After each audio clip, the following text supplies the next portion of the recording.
ఉన్నది. దీన్ని మేము మా అవసరం నిమిత్తం ఎకరం 26 గుంటలు అమ్ముకోవడం. 27 గుంటలు అన్న సన్ ఆఫ్ కృష్ణ. గత మా తండ్రి గారు 75ల మన జగన్మోహన్ రెడ్డి గారి దగ్గర జరిగింది. శనివాపురం శివారికి సర్వే నెంబర్ 263 సర్వే నెంబర్ శనివాపురం ఇలాగ. అయితే ఈ ల్యాండ్ మొత్తం మాకు ఉండాల్సింది 3 ఎకరాలన్నర.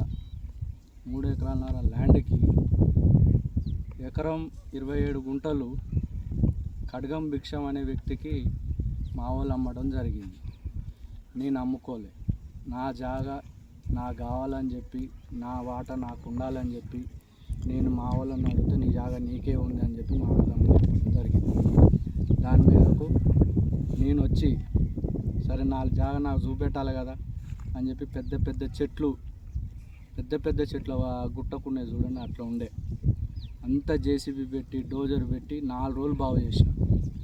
ఎలా ఎవరు రాలే. 4-5 సార్లు దీంట్లో పెసర్లు వేయటం, కందులు వేయటం జరిగింది. అప్పుడు ఎవరు రాలే. ఇవాళ ఖడ్గం భిక్షం సన్ ఆఫ్ రామయ్య అనే వ్యక్తి నాకు పట్టా 27 గుంటలు ఉందని చెప్పి వచ్చిండు. సరే నీ 27 గుంటలు నువ్వు తీసుకొని, ఎకరం 27 గుంటలు నువ్వు తీసుకొని మిగతా జాగా నాది మాకు వదిలిపెట్టాలని చెప్పి చెప్పడం జరిగింది. దాని మీద కోర్టుల కేసు కూడా నడుస్తుంది. 2019లో కేసు స్టార్ట్ అయింది. మైపాల్ సివిల్ కోర్టులో నడుస్తుంది. దాని మేరకు ఎవడు కొనకూడదు, ఎవడు అమ్మకూడదు అని చెప్పి బోర్డు బాతినమన్నా. ఇది బోర్డు.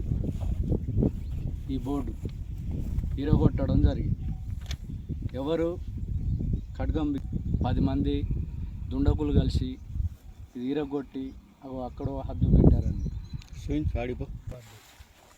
మళ్ళీ అక్కడో హద్దు పెట్టింది, ఇక్కడ హద్దు. ఇట్లా ఎన్నో దగాలు, ఎన్నో మోసాలు చేసుకుంటూ వచ్చి నిరుద్యోగులైన ఒక ఎస్టీ క్యాండిడేట్ని పట్టుకొని మా బతుకు లేకుండా దళార్ల పాలు చేసుకుంటూ మమ్మల్ని అన్యాయం చేస్తాను అధికారులు. దీనిపై కఠిన చర్యలు తీసుకోవాలని చెప్పి మిమ్మల్ని కోరుకుంటున్నాం. డిపార్ట్మెంట్ని, పోలీస్ డిపార్ట్మెంట్ని కోరుకుంటున్నాం.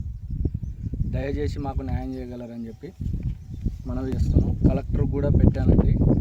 కలెక్టర్ కూడా రిపోర్ట్ ఇచ్చాను. అది కోర్టు వివాదంలో ఉంది, మాకు సంబంధం లేదని చెప్పి అన్నారు.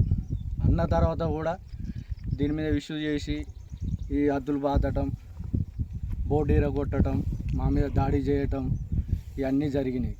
దీనిపై కఠిన చర్య తీసుకోవాలని చెప్పి ప్రభుత్వాన్ని కోరుకుంటున్నా, పోలీస్ యంత్రాంగాన్ని కోరుకుంటున్నా.